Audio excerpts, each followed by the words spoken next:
Okay, Assalamualaikum and good evening. So please turn on your camera pada yang boleh turn lah. Rasa tak ada masalah pun nak turn on camera. So if you turn on the camera, tak adalah saya terasa macam cakap seorang-seorang je kan. Okay, so at least dapat tengok your face.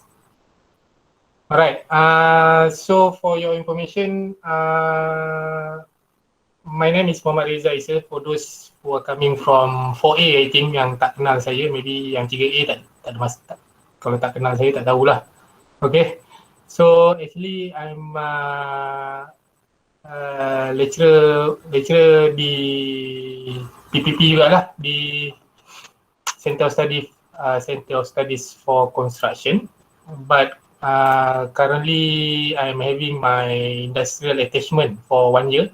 Okay, starting from last March sampailah tahun depan. Okay, sampai March tahun depan.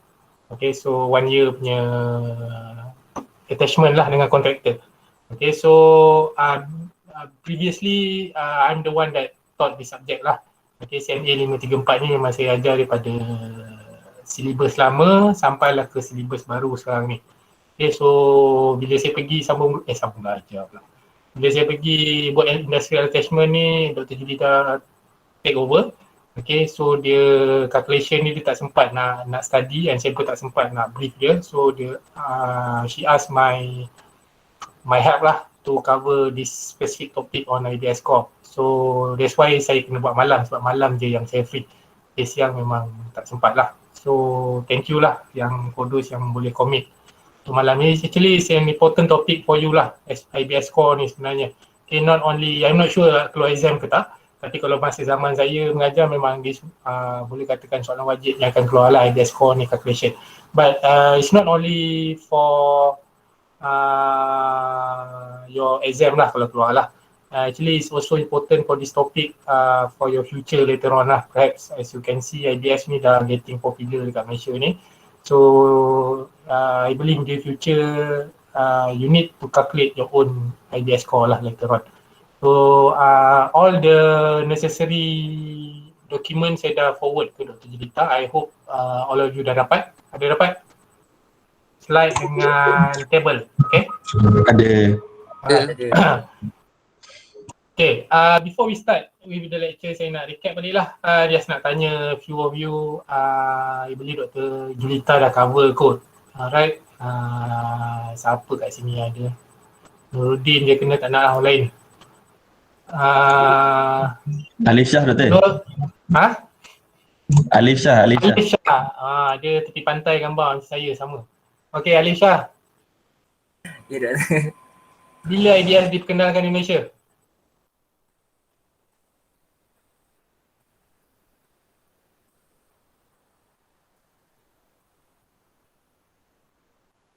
Anyone yang boleh tolong, siapa nak tolong boleh open mic, just answer je. Bila IDS diperkenalkan di Malaysia? Tak ingat? Ni antara first topic sepatutnya Dr. Julita. Tak ingat lah Doktor. Tak ingat? Yang lain, Tak ingat. siapa-siapa boleh tolong? 2003 Doktor. 2003 2003? Tak tepat? 2012. 2012 lagi tak tepat. 1960. 1990 tak tepat. 2016 salah. 1994. Awal tahun 1960-an, Iqmal Saufi ni. Okey. IBS ni sebenarnya diperkenalkan kat Malaysia 1964. Masa tu our government send a representative from JKR dengan KPKT, Kementerian Perumahan Kerajaan Tempatan. Dia hantar kita punya wakil ke European countries untuk belajar pasal IBS ni. Okay, 1960-an lagi sebenarnya. Alright, so kalau IBS manusia kat Malaysia ni dah beranak pinak dah kot. Dah berpuluh tahun dah sebenarnya. Okay, our two pilot project dekat Malaysia yang guna IBS flat. Satu dekat Jalan Keliling KL, satu lagi dekat Jalan Pandang Tembak Penang. Okay, dekat KL tu dah runtuh dah pun. Dah demolish dah pun. First project yang guna IBS. Okay. So tadi siapa cakap tadi 1990-an. Okay, so actually masa late 90s, early 2000 tu lah barulah kita punya government getting serious about IBS ni lah. Okay, barulah ada roadmap dan sebagainya. Okay, barulah CIDB keluarkan regulation, promote dan sebagainya. Okay, walaupun benda tu dah lama. So, dalam arti kata lain, IBS ni sebenarnya bukan benda baru lah kat Malaysia. Okay, dah lama. Cuma penggunaan dia kurang mendapat sambutan lah. Okay, one more question before we start. Ni nak recap ni sebab dia akan relate dengan you belajar IBS Core ni. Siti Raudah. Tak on kamera pun ramai tak on kamera ni. Kenapa tak on kamera ni? Segan nak tunjuk muka. Siti Raudah ada? Ada doktor. How many types of IBS do we have? Siti Raudah? Berapa jenis IBS yang kita ada? 6. 6, okey. Betul, 6. Dira Rosli, sebutkan satu type of IBS. Boleh nak ambil nota.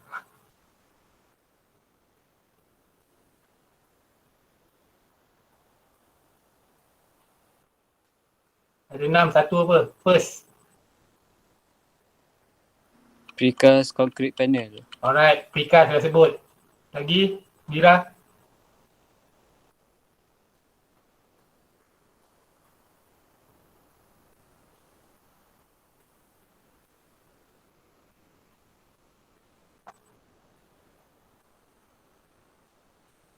Murshidah, angkat tangan ni. Apa? Steel framing system. Steel framing system. Baru 2. Yang ketiga? Lain siapa? Usable. Reusable formwork system. Lagi, nombor 4? Block work system. Block work system. Nombor 5? Inovatif. Innovative. Yang ke-6? Plus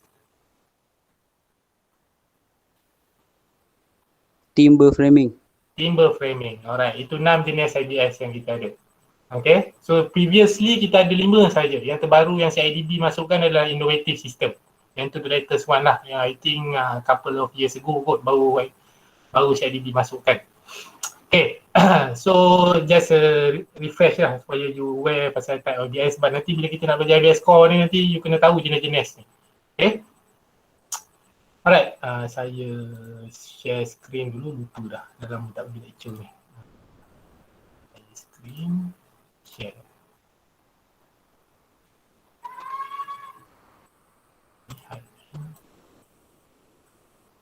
Nampak tak? Nampak Saya doktor. slide nampak? Okay.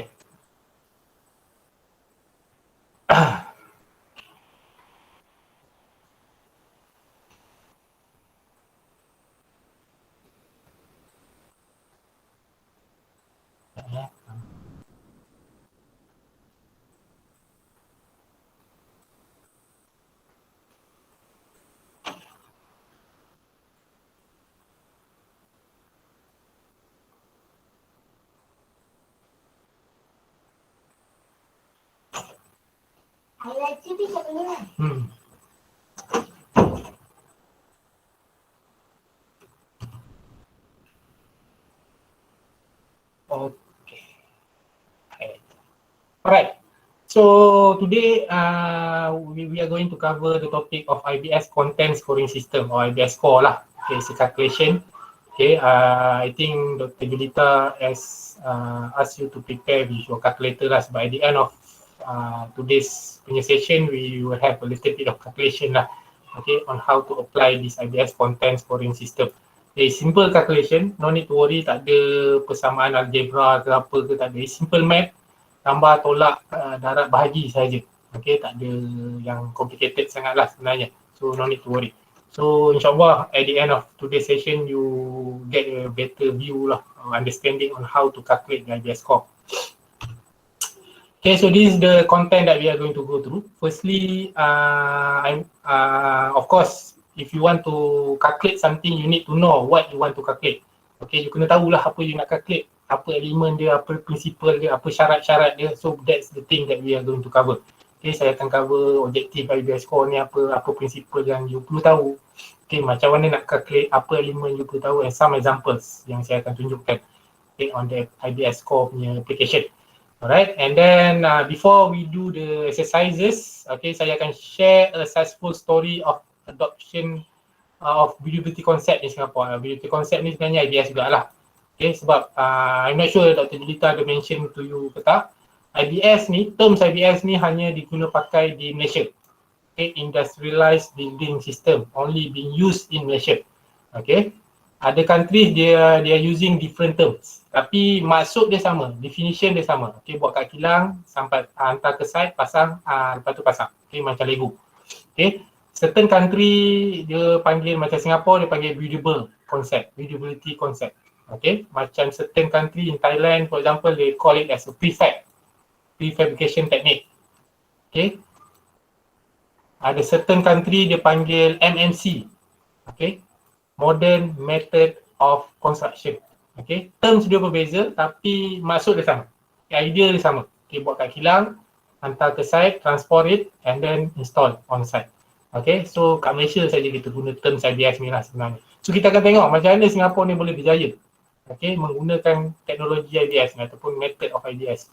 Okay, so kita akan tengok. But because most of the action taken by our CIDB is almost similar which has been done in Singapore. Okay, lebih kurang sama. Okay, apa yang CIDB kita buat, step dia dan sebagainya lebih kurang sama macam Singapore. Okay, kenapa Singapore berjaya sedangkan kita masih ketinggalan lah. Alright. So, at the end of today's lecture, kita akan ada little bit of exercises, ada 2. Okay, so ada 2 method of calculation. So ada 2 method, so ada 2 exercises lah. Okay, so hopefully I try my best to finish it before 10 lah. Okay, so hopefully boleh habis lah. Takut risau dah lama tak bercakap ni, terlebih cakap lah. Okay. Alright. So, a little bit introduction of IBS Core. Okay. For information, IBS Core, a little bit history of IBS Core. Okay. I'm not sure Dr. Julita dah share dengan you ke tak in terms of IBS roadmap. Okay. Bila government kita start serious about IBS 90s early 2000 tu, kita baru serius pasal IBS. Masa itulah CIDB perkenalkan IBS roadmap, CITP dan sebagainya, that kind of thing. Especially at the first stage, CIDB introduce what we call it as an IBS roadmap. Okay, dia bagi macam guideline, macam ni nak pastikan IBS ni mendapat sambutan dalam construction industry kita. Okay, dia bagi step prosedur, apa benefit yang kita boleh dapat, apa kelebihan dia dan sebagainya. Okay. So roadmap tu start 2003 lebih kurang macam tu lah. Alright. So and then CIDB juga enforce every government project to use pada peringkat awal dia bermula dengan 50%.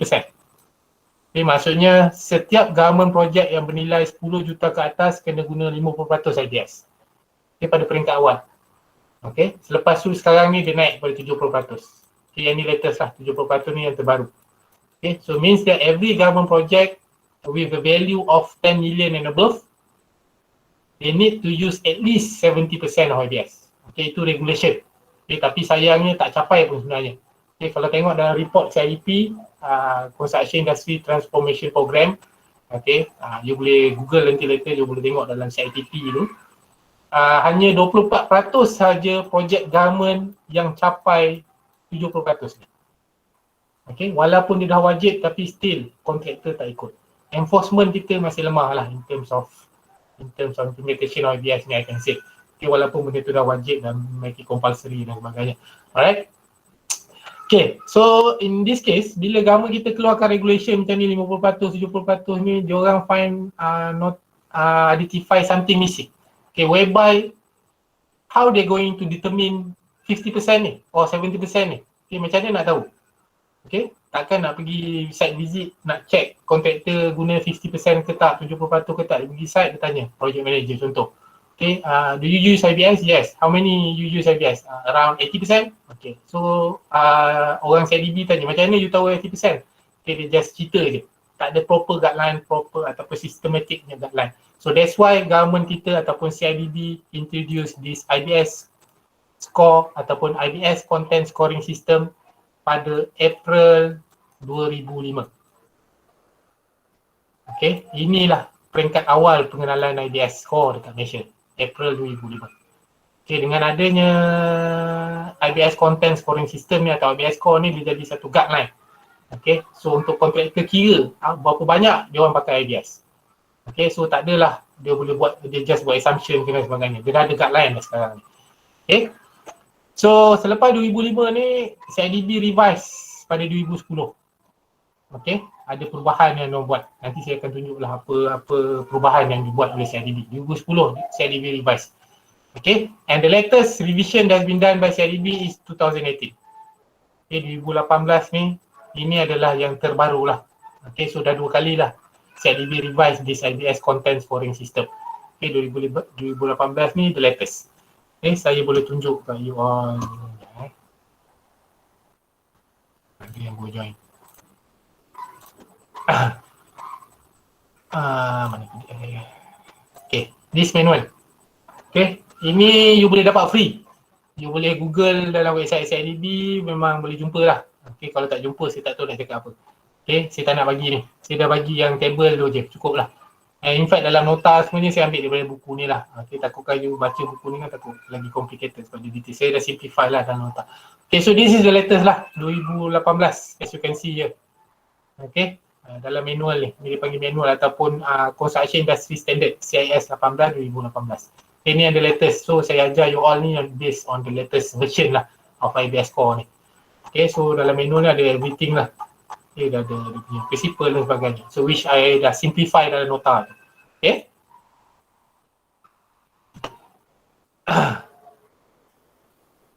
Alright, so apa objektif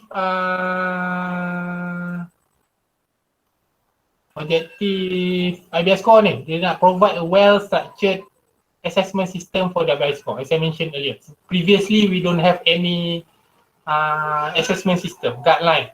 Okay, so dengan adanya IBS Core ni, dia dah jadi satu guideline. Okay, so dia set out the IBS Core formula. Okay, nanti kita akan tengok IBS factor, what is IBS factor, I'm going to show you later. Alright, element used in the building, method for calculating the IBS Core as planetary node as well as sample calculation. Semua ada dalam manual tu tadi, CIS 2018. Okay, which I dah simplify dalam nota ni lah. So it's also intended to provide a complete guidance for every professional. Okay, everybody can use. Okay, but in order to make sure is going to be certified by CIDB, you punya score ni, you kena panggil orang yang has been certified by CIDB. Okay, so you boleh kira sendiri, tapi in order to submit to CIDB, you kena orang yang ada certification, orang yang layak. Okay, so CIDB ada buat training program untuk gunakan IBS Core ni. Orang tu pergi training program tu dapat sijil, baru diorang layak untuk access projek orang yang menggunakan IBS. Okay, saya dah pernah pergi khusus CIDB ni lah. Okay, so means that saya qualified lah untuk calculate IBS Core for any project. Okay, so dia boleh guna pakai untuk any building project. Okay, tak kisahlah projek apa you pakai, rumah ke, landed or non-landed, institutional dan sebagainya, boleh pakai. Dia tak ada spesifik, okay, dia tak ada pengasingan. Okay, boleh pakai untuk ni dan sebagainya. Dia tak macam GBI, Green Building Index. Kalau you tengok Green Building Index ada 2 separate version of calculation. Satu untuk residential, satu untuk non-residential. Dia ada berbeza punya calculation. Okay, tapi untuk IBS Core sama je. Apa jenis bangunan yang pakai.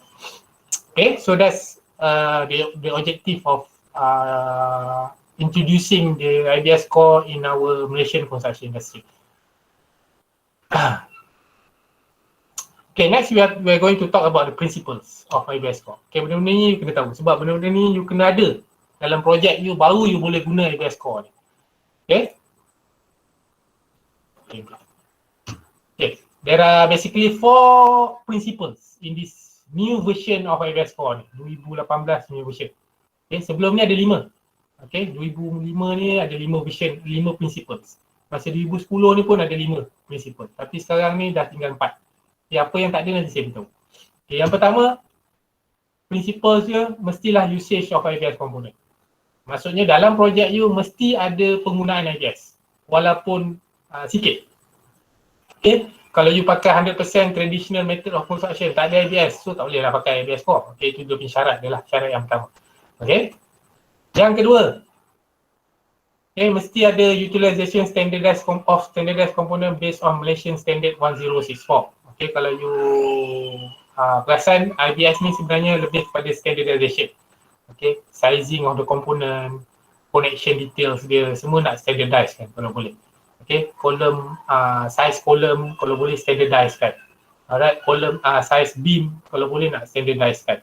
Okay, kalau you guna 200 batang kolom dalam projek you, kalau boleh 200 batang tu semua size yang sama. Dia tak nak berbeza-beza. And size yang you gunakan tu mesti kena follow Malaysian Standard ni. Okay, yang ini pun yang ini kena bayar. Okay, Malaysian Standard ni tak boleh dapat free version. Kalau you pandai Google cari yang free versionnya boleh lah. Tapi yang ini berbayar. Okay, ini you boleh dapat daripada Department of Standard Malaysia. Okay, kita ada standardnya. Nanti saya akan tunjuk more detail about ni lah. Yang mana. Okay, so kena ada standardized component. Size door, size window, size slab dan sebagainya. Okay, yang ketiga, ada element of repetition of structural layout. Okay, in terms of, for example, like if you involve in, ada yang baru join.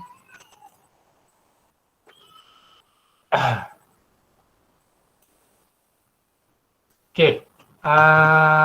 If you involve in high-rise project, katakan floor to floor height, kalau boleh standardize kan 100%. Okay, sama je floor to floor height dia, ground floor to first floor to second floor, tak nak berbeza-beza. Okay, vertical layout pun kalau boleh at least 60% and above dia punya repetition. Okay, so yang terakhir you kena ada usage of other productivity and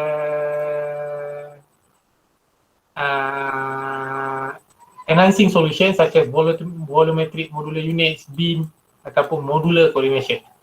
Okay, Dr. Julita dah ajar belum modular coordination? Someone? Belum. Belum?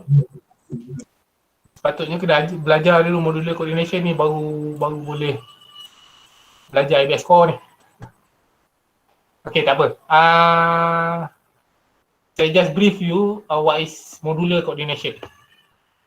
Okay, kalau dia tahu tak tu saya boleh selitkan sikit. Tak apa, saya just brief you what is modular coordination. Okay, BIM tahu kan, BIM ni software tu lah. Okay, yang BIM pun boleh integrate sekali dengan IBS, tak ada masalah. Okay, modular coordination ni sebenarnya kita punya dimensional system. Okay, dalam drawing, kalau you biasa nampak drawing, okay, kita punya drawing kan ada size dia kan. Okay, berapa mm dan sebagainya. Okay, MC ni adalah dimensional system tu. Okay, dia standardized sizing dia. So maksudnya sizing yang kita buat dalam drawing kita mesti follow Malaysian Standard 1064. Okay, dia ada dia punya basic modul 1M equals to 100 mm. Okay, ini baru modular, baru IBS. Okay, maksudnya size you mestilah dalam gandaan 1M. Dalam keadaan 100 mm. Maksudnya tak boleh ada sizing yang pelik-pelik ni. Katakan panjang ni you nak letak 2, 3, 2 mm. Contoh. Okay. Nombor-nombor yang dekat paper nampak cantik, tapi kalau you nak buat measurement dekat onsite, nak potong tiba ke, nak ukur ke betul-betul dah payah dah. Sebab nombor dia agak complicated. So bila you pakai MC dia standardize kan. 1M equals to 100 mm. Okay, so dia dalam gandaan 100 mm. Okay, ataupun kadang dalam drawing dia boleh letak kat sini 3M size dia. Okay, maksudnya 3M ni 300 mm. Okay, sebab 1M sama dengan 100. So kalau 3M, 300 mm lah dia punya panjang, tinggi dan sebagainya. So ini basic rule of modular coordination lah. Dia lebih dalam bentuk dimensional system. Okay. Lagi nak join sekejap.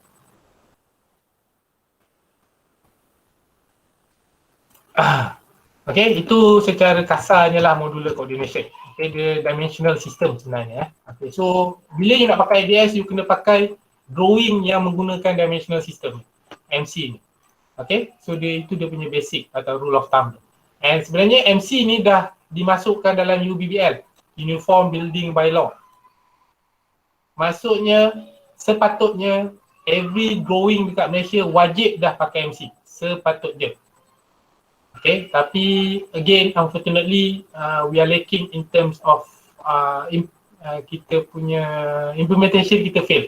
Okay, kita tak betul-betul monitor. Sama juga macam IBS ni tadi 70% government project kena pakai IBS, tapi bila kita tengok 24% je yang ikut. Okay, yang capai. Yang lain tak capai. Okay, so kita ada banyak regulation yang bagus-bagus tapi bila bab implementation kita tak monitor betul-betul. Okay, itu problem dia. Okay, sebenarnya dah sepatutnya dah wajib. Okay, tapi sayang masih banyak lagi yang tak guna. Okay, that's why bila tak ada MC, you susah nak pakai IBS. Okay, itu dia punya rule of thumb dia lah. So ini 4 principle of IBS score yang kena ada dalam projek you before you boleh consider untuk calculate IBS score ni. Okay, as I mentioned earlier, sebelum ada 5. Okay, apa yang tak ada kat sini, sebenarnya ada tapi dia dah ubah ke tempat lain, nanti saya tunjuk. Okay, apa yang sebelum ni dalam masa 2005 dengan 2010 ni, CIDB ada letak IBS component ni kena produce, masa 2005, kena produce off-site. Okay, off-site, maksudnya komponen IBS ni kena buat kat kilang. Okay, macam precast. Okay, precast boleh buat kat site sebenarnya. Tapi masa peringkat awal ni CIDB nak semua buat kat kilang, tak nak ada buat kat site. So masa tu that's why kurang dapat sambutan. Okay, sebab nak buat kat kilang ni cost lebih tinggi compare buat kat site lah. Alright. So bila tak kurang masih tak ada peningkatan dari segi penggunaan, adalah tapi slow, very slow dia punya usage, the increment on usage of IBS in our country. 2010 ni CIDB revise jadi off-site and also on-site. So maksudnya mana-mana boleh. Buat kat kilang boleh, buat dekat site pun boleh. Especially on precast. Sebab steel memang kena buat kat kilang.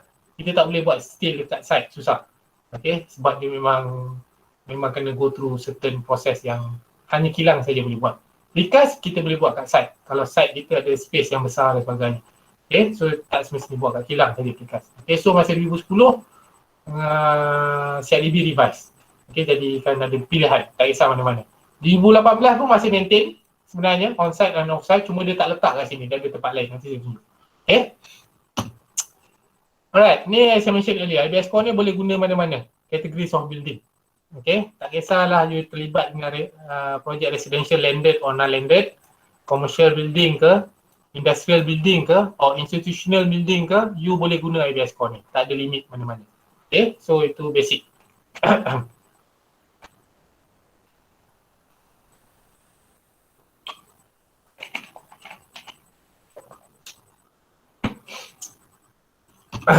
Okay. Okay, next. Belum boleh start calculate lagi. Ada lagi syarat-syarat yang you perlu tahu. Okay, antaranya. Okay. So far okay? Okay. Okay Okay. Alright. Okay, doktor. Alright. Okay. So kita sambung. Kita tengok on the elements that you need to know. Okay, before you can start calculating the IBS score. Okay. First thing you need to know is that the maximum IBS score for a building is 100 point. 100%. Okay, I repeat, for a building. Okay, not for a project. So means for a project also 100 point. Okay, tapi kalau you terlibat dengan mixed development project, katakan project you ada 3 building, 3 building. Okay, so you have to calculate each building first. Okay, satu persatu. Building A berapa skor dia, building B berapa skor dia, building C berapa skor dia. And then dah dapat 3 skor ni, baru you boleh calculate IBS score for the whole project. Ada formula dia. Okay, bukan campur 3 tu bagi 3 kira dapat average. Bukan, itu bukan cara yang betul untuk calculate IBS score for the whole project. Okay, so means that kalau you terlibat dengan mixed development, you kena kira satu-satu bangunan. Sama juga kalau you terlibat dengan housing project. Rumah you, housing project you ada, katakan ada 100 biji rumah. Okay, landed lah, terrace houses. Okay, so you tak perlulah kira 100-100 tu, you kira satu dah cukup dah. Okay, sebab dia akan mewakili semua lah. Alright, sebab sizing sama dan sebagainya. So you kena kira satu-satu. Okay. Alright, the second thing you need to know about IBS score is that the IBS score is made up of the following component. Okay, or it can be said that IBS score is divided into 3 component or 3 parts. Terbagi kepada 3. Alright, first part is the structural system. Okay, maximum score for structural system is 50 point. Okay, alamak, tak nampak nama kat sini. Saya ingat Nuruddin ni. Nuruddin, apa yang membentuk structural system kita? Komponen apa? Homework. Homework, lain. Beam Ah, column. Dia dengan Beam beam column. column. dari internal wall line. Lagi? Beam. Beam, column, Steel. Slab. slab. Okay, alright, thank you. Okay, yang membentuk structural system kita adalah column, okay, beam, and dengan flooring kita atau slab kita. Okay, ini 3 komponen. Column, beam dengan slab. Okay, itu membentuk struktur kita, termasuklah kita punya roof trusses. The roof trusses also part of the structural system. Okay, so ni 3. Kejap kawasan rumah saya Azad.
Okay, sambung boleh Okay, as I mentioned earlier, dia terbagi pada 3 bahagian. Yang pertama ni structural system. Maximum score untuk part 1 structural system ni 50 point. Okay, dia consist of 3 part ni lah. Okay, column, beam, slab and also the roof trusses.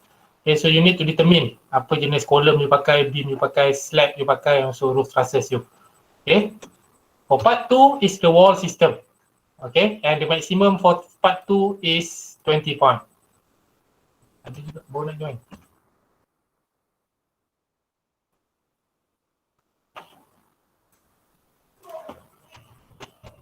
Okay, so the maximum score untuk part 2 is 20 point.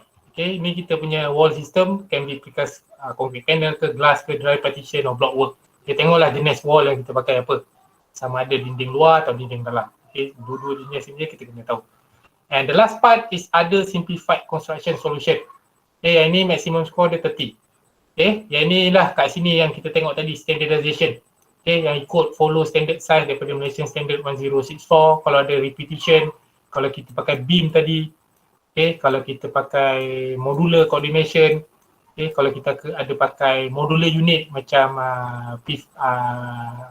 precast staircase ke, toilet unit ke dan sebagainya.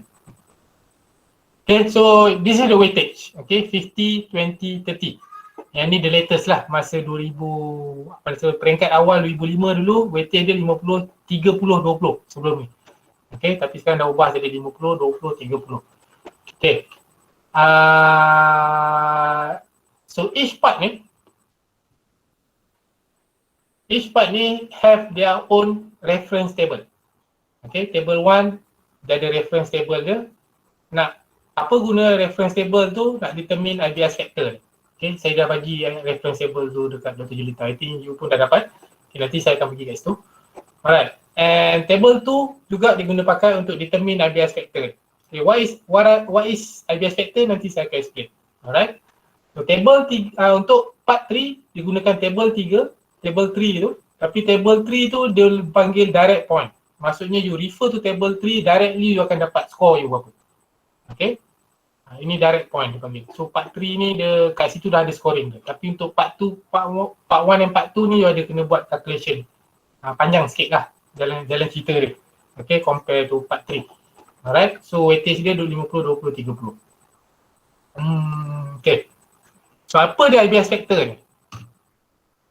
Okay, IBS factor ni derive from productivity study. Okay, CIDB dah buat dah study. Semua building system yang kita pakai semua ada factor.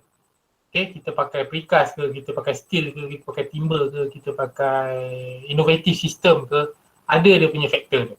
Okay, kita pakai combine steel dengan timber ke, steel dengan kayu ke, apa ke, semua ada factor. And factor ni adalah value between 0 to 1. Value ni. Okay, 0 to ke 1.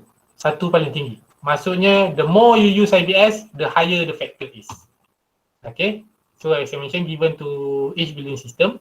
So more buildable system ni maksudnya more IBS system yang you pakai, factor you akan lebih tinggi. Okay, kalau you pakai full precast, saya tekan IBS factor you will be 1. Tapi kalau ada element of traditional, maybe akan lower dan sebagainya. Okay, kita tengok table. Kita tengok refer to table yang saya forward tadi tu. Okay. Ini table dia, reference table dia. Nampak Alright. As you can see, table 1 ni IBS factor for structural system. Okay, this table is used as a reference for part 1. Okay, untuk structural system punya part. Okay, kalau tengok kat sini, first column ni material system. Semua jenis type of IBS tadi ada. Okay, kita ada 6 kan. Okay, concrete, precast, which is precast lah. Reusable formwork ada. Steel or metal ada. 3 dah. Timber yang keempat. Block work yang kelima. Innovative yang keenam. Semua jenis IBS ada dalam ni. Okay. So nombor 1 sampai 11 ni adalah jenis kolom dengan beam. Okay. 1 sampai 11 ni adalah jenis kolom dan beam yang you pakai dalam projek you. Okay. A sampai G ni adalah jenis slab yang you pakai dalam projek you. A sampai G. Okay, so sekarang ni you kena tahu apa jenis kolom, apa jenis beam, apa jenis slab yang you pakai untuk structural system you tadi, yang bentuk N tu tadi. Okay, so contoh you pakai precast kolom, precast beam. Tengok nombor 1 ni. Okay, you pakai precast untuk kolom and beam. Tapi flooring you pakai traditional. Mana? Contoh, ni, in situ concrete using timber formwork. Okay, so your punya IBS factor will be 0.5 sahaja. Okay, tengah, in the middle. Sebab apa? Ada element of traditional kat sini. Tapi kalau you pakai full precast, slab you pun pakai concrete slab, you akan dapat 1. Okay, so itu cara you determine the IBS factor for part 1. Okay, nanti kita akan pergi lagi. Alright, ini untuk table 1A ni untuk structural roof structural system. Okay, ini dah lebih direct. You tahu jenis roof trusses you apa, you akan directly dapat IBS factor. Okay, kalau you pakai prefab timber roof truss, you akan dapat 1. Prefab metal roof truss, you akan dapat 1. Tapi kalau pakai conventional ni timber roof trusses, you tak akan dapat apa-apa. Okay, then table 2. IBS factor for wall system. Okay, table dia pun dah simplify. Dia tak adalah complicated macam table 1 tadi. Okay, banyak data sini sebab kita ada banyak komponen dekat part 1 ni. Okay, tapi untuk part 2, untuk table 2 ni just wall system, so ada 10 pilihan kat sini. Okay, so ada, you boleh tengok apa jenis wall yang you pakai, directly you boleh dapat IBS factor you kat sini. Okay, directly you boleh dapat IBS factor you kat sini. Okay, and the last part 3, you boleh refer to table 3. Nama table tu dia pun berbeza. Kat sini you boleh tengok IBS score. Tadi IBS factor. So maksudnya table 3 ni you gunakan untuk dapatkan scoring terus. Berapa score you dapat kalau you standardize. Yang pertama ni standardization. Okay, beam berapa persen you repeat. Kalau 100% size sama ikut Malaysian standard ni, maka you tinggi. Dapat 4. Kalau rendah, below than 75%, you akan dapat 2 saja. Tapi kalau below 50, you takkan dapat markah. Sebab 50, dia kena at least 50 and above. Sebab dia ada equal kat sini. Less or equal. Okay, tak boleh kurang daripada 50. Kalau you guna 40% saja, size yang sama, you takkan dapat markah. You akan dapat kosong. Okay, yang kedua dia akan tengok is repetition. Structural layout, vertical repetition, horizontal repetition, okay, berapa persen. Okay, the higher the repetition, the higher the score yang you akan dapat. Okay, and the last one ada productivity enhancing solution. Yang kat sini guna prefab toilet unit. Tahu prefab bathroom unit ni macam mana? Korang ke tak tahu? Tahu. Betul. Tak tahu. Tak tahu? Okay. Tahu. Ini di dah prefab toilet unit ataupun kita boleh panggil dia toilet unit. Dia dah kat Singapore memang dah widely used. Sebab Singapore as you know dia punya especially on residential project dia lebih pada high rise. Apartment, condominium dan sebagainya sebab dia limited space tak macam kita. Kita lebih pada landed dan sebagainya. Okay. So kat Singapore kenapa diorang senang banyak guna sebab size apartment ni standardized. So bila standardized dia boleh order kat kilang siap-siap. Buatkan toilet unit tu kat kilang. Okay. And dia boleh bagi detail dah siap-siap kat kilang, kat manufacturers apa yang perlu ada dalam toilet tu. Nak siap tile pun boleh. Lepas tu piping dia, nak terus letak sinki. Kalau ada bathtub ke nak letak bathtub, boleh terus letak bathtub dalam tu. Dekat kilang buat. Okay. So bila siap hantar ke site terus pasang letak kat toilet dia. Kat tempat toilet tu berada sepatutnya berada lah. Itu dipanggil prefab toilet unit atau bathroom unit. Dekat Malaysia ni penggunaan dia masih kurang sangat. Okay, compare to Malaysia, compare to Singapore lah. Okay, itu dipanggil prefab bathroom unit atau toilet unit. Okay, kalau you ada guna tu, kalau toilet you ada 100 dekat projek you, 100% follow, markah you tinggi lah. Kalau kurang lah. Okay, prefab staircase ni tahulah kan. Okay, buat kat kilang juga. Okay, staircase tu kita dah buat kat kilang. Okay, pakai beam, dia ada level dia. Level 1 dia akan dapat 3. Kalau level 2 dia akan dapat 6.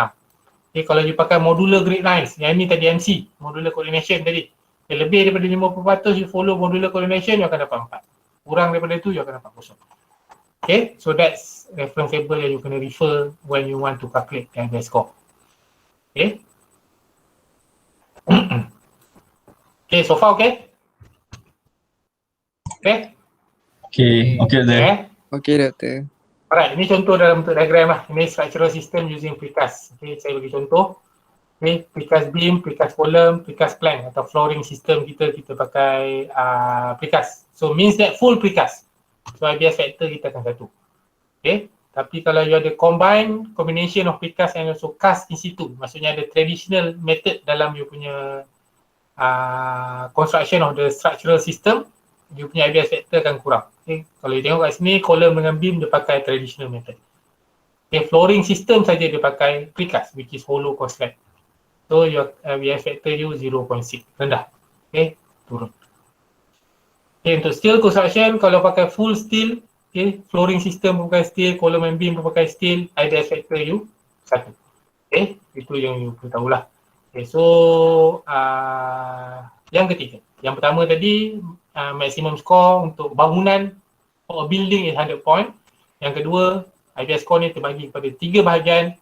Part 1 structural system, part 2 wall system, part 3 other simplified construction solution. Weightage score dia 50, 20, 30. And each part have their own reference table. Okay, so you kena pegang tu. Yang ketiga adalah formula dia. Alright, so you kena kira part by part. Part 1 dulu structural system, part 2 you kira, part 3 you kira, dan baru you total up, baru you dapat total IBS score. Okay, and this is the formula. Okay, nampak macam complicated, jangan risau. Alright, ini formula dia lah, nanti kita akan pergi more detail tentang dia. Alright, yang keempat you kena tahu adalah IBS score calculation consider superstructure work only. Okay, substructure work kita tak kira. Maksudnya kerja-kerja basement walaupun you pakai advance macam mana IBS teknologi sekalipun pada kerja basement you, kita tak kira untuk IBS score. Dia hanya kira superstructure work sahaja. Takat ni dimension. Okay. And yang terakhir adalah in the case of a group of building. Okay, formula dia adalah begini. Okay, bila macam saya cakap tadi. Sebab nak kira IBS score ni you kena kira building by building. Okay, kalau projek you ada 5 bangunan ke 10 bangunan ke, you kena kira satu-satu. And then at the end of the day, you kena gunakan formula ni untuk dapatkan IBS score for the whole project. Okay, so that's the thing. So that's 5 things you need to know about IBS score. You tahu ni, baru you boleh start calculating. Okay, ada soalan? Belum kita tengok pada example. Doktor, kiranya kalau ada 3 jenis building, so kira setiap satu tu satu, nanti baru multiply Bukan multiply, gunakan formula yang nombor 5 tu. Guna yang formula tu lah. Yes. Alright. Kira satu-satu gunakan formula yang nombor 3 tadi.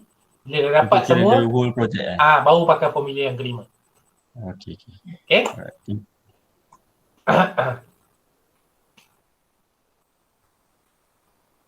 Okay, kalau tak ada soalan, kita boleh tengok on example.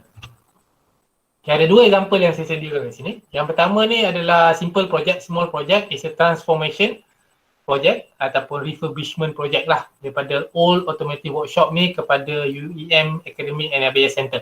Ini UEM punya project. Okay. Okay, kita tengok part 1 dulu.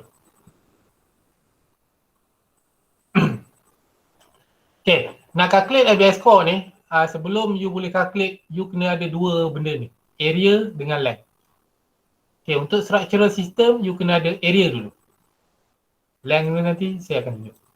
Area ni maksudnya construction area untuk ground floor, untuk first floor, untuk roof area. Berapa construction area dia? Dalam meter square. Maksudnya you kena gunakan basic math, panjang kali lebar. Length times width. Okay, panjang kali lebar. Dapatkan construction area untuk ground floor ni. Okay, so dalam case ni ground floor area dia adalah 2213 meter square. First floor 1576 and roof trusses atau roof area dia adalah 2572. Okay, so then you total up, you akan dapat 6361 construction. Total construction area for this project. Okay, so as you can see here in the table, ground floor digunakan steel beam, steel column dengan precast concrete slab. Okay.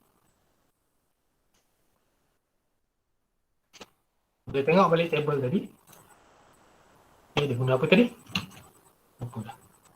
Steel beam, steel column dengan precast concrete slab. Okay. So you boleh tengok balik kat table ni, table 1. Dia pakai column and beam, pakai steel atau metal lah. Okay. So metal, column and beam. Alright, nombor 8. Okay, so dia pakai slab, precast concrete slab. 1. Okay, so directly you boleh dapat 1. Okay, so that's the way lah. Okay, you nak tengok. And my advice bila you nak tengok, macam ni simple lah.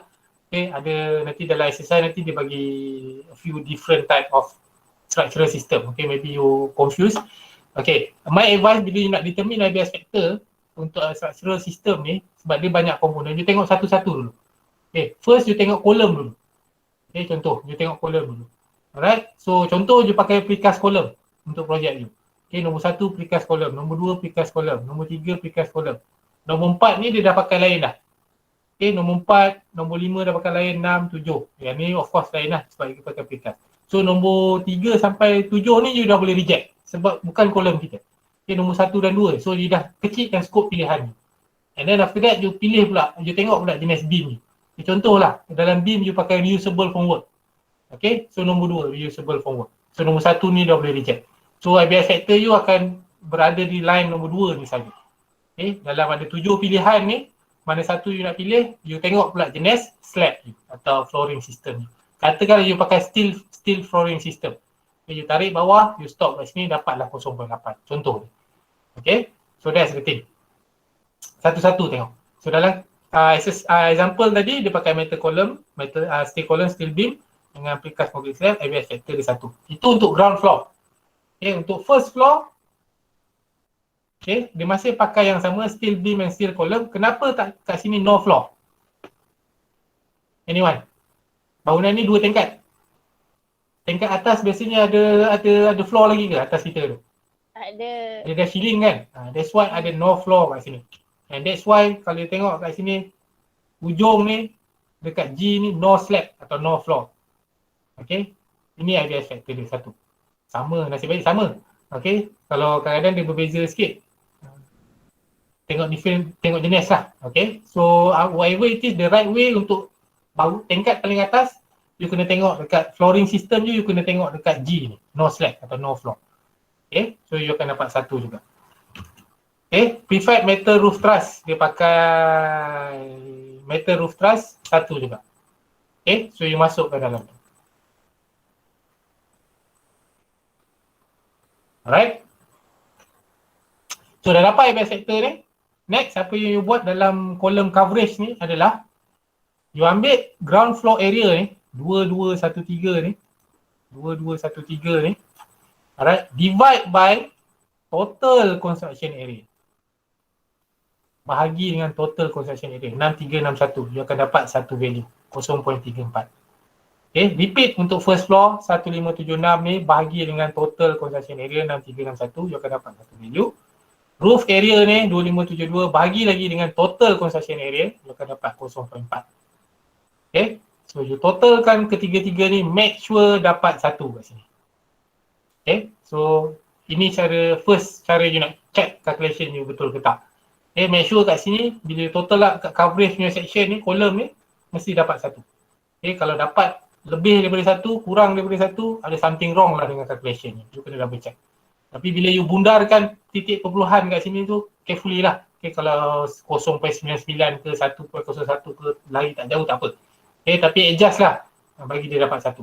Okay, bila you nak bundarkan titik perpuluhan ni. Okay, next step baru you boleh calculate IBS score untuk part 1 ni. Okay, you ambil value, lain lah.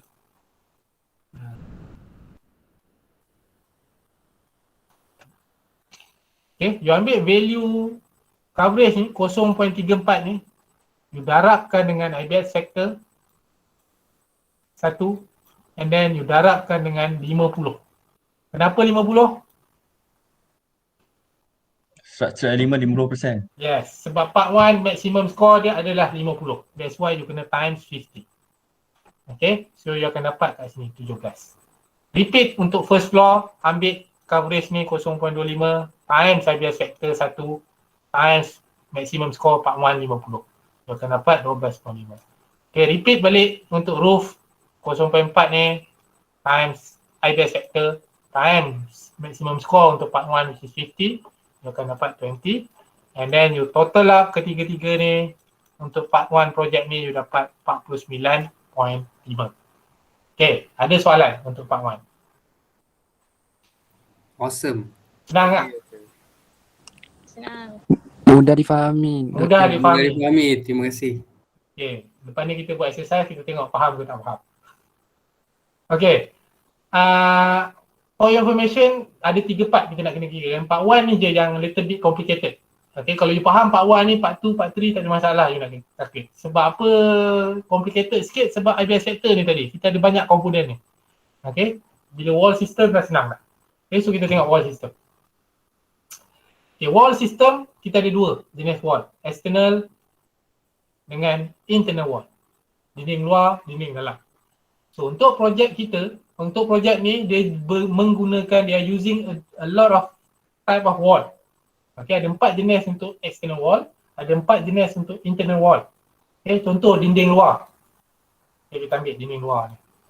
Okay, so ada 4 sisi dinding luar. Side sini digunakan contoh precast concrete block. Side sini digunakan metal cladding. Side sini digunakan full height glass katakan. And belakang ni digunakan prefab timber panel katakan. Alright, so you kena kenal pasti untuk projek, you kenal pasti apa jenis wall yang you pakai. Kalau satu jenis saja tak ada masalah. Okay, you just tulis je satu jenis apa wall yang you pakai. Tapi kalau different type of wall, you kena determine betul-betul. Sebab apa, you kena kira panjang dia, length ni tadi. Ni yang saya cakap tadi. Kena kira length of the wall yang you ada dalam projek ni. Okay, kalau pakai precast concrete block ni, berapa panjang dia? Okay, metal cladding ni berapa panjang dia, dan seterusnya. Okay, kalau you pakai satu jenis saja, you tambah lah 4-4 ni, kira perimeter dalam meter. Okay, so length ni dalam meter. Okay, tambah saja. Alright, so ni dah calculate. Sama juga internal wall, dinding dalam pun you kena tahu apa jenis-jenis dia. So kat sini ada 4 jenis. And you kira panjang jenis wall tersebut. So yang dah dapat, tambahkan ke semua wall ni, you akan length of the wall ni for external and also internal, you akan dapat total wall length dia, 1363. Okay, so next IBS factor, directly you boleh refer to table 2. Okay, boleh tengok table 2. Okay, precast concrete block ataupun panel samalah. Okay, 1. Alright, metal cladding, wall cladding ni, metal cladding tak ada dalam ni. Wall cladding ni termasuk dalam ni. Alright, nombor 2 ni. Wall cladding, full height glass ada 1, prefab timber panel pun ada 1 juga. 1 untuk internal wall, dia pakai precast block. Okay, block work 0.5 saja. Okay, kenapa block work system ni rendah IBS factor dia walaupun dia IBS? Anyone? Sama juga dengan reusable system formwork ni kalau you tengok. 0.4 je. Walaupun dia IBS. Ada Anyone? elemen tradisional. Yes, betul. Ada elemen of traditional untuk kedua-dua. Sebab kalau tadi kita ada 6 jenis IBS. Kalau kita rankkan IBS ni antara yang bagus ke kurang bagus, reusable dengan block work system ni yang antara yang terendah. Okay, sebab dia ada elemen of traditional kat situ. Okay, so that's why dia punya factor kurang. Markah dia pun kurang. Okay.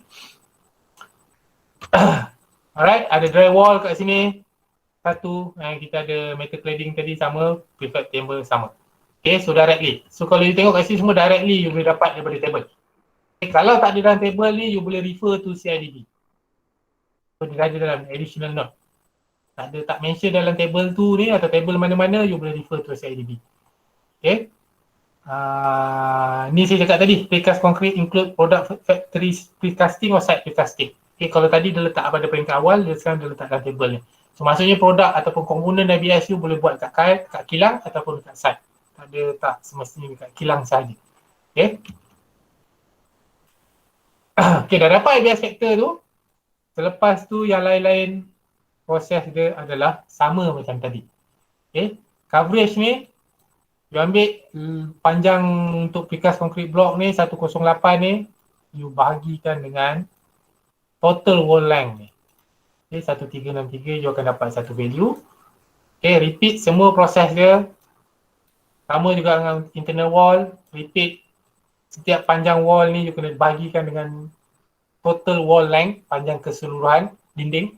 And then dah dapat tu you kena campurkan semua ni. Campurkan semua ni, tambah, make sure you akan dapat satu kat sini. Okay. And then untuk IBS score, repeat the same process. Macam tadi, ambil value coverage ni 0.08 times IBS factor untuk precast concrete block ni 1. Okay, then you kena times dengan 20. Why 20 pula sekarang? Kenapa 20? Maksimum 20%. Yes, part 2 maximum score dia 20%. Okay, so you repeat the same process for the whole type of wall. Kat sini ada ni 4 ni 8 ni, repeat same process. And then you total up, tambah semuanya, and you akan dapat kat sini 15. Okay, and saya terlupa nak cakap tadi, ada cara kedua nak check calculation you selain dekat sini make sure dapat 1. Kat sini make sure bila dah tambah semua ni, make sure untuk part 2 ni kena less or equal than 20. Okay, sama juga dengan part 1 ni tadi, kat sini ni kena make sure less or equal 50. Tak boleh dapat lebih daripada 50. Kalau you dapat 51 sekalipun, adalah something wrong calculation ni kat sini. Sebab apa? Maximum score untuk part 1 ni 50 saja. Tak boleh lebih. Okay, kalau you dapat lebih, adalah silap calculation ni. Sama juga kat sini. Okay, kat sini 20. Okay, so kalau you dapat 25 ke 26 ke, salah. Ada something wrong dengan calculation ni. Okay, so it must be less or equal 20. Okay. Alright, ada soalan untuk part 2? Senang tak?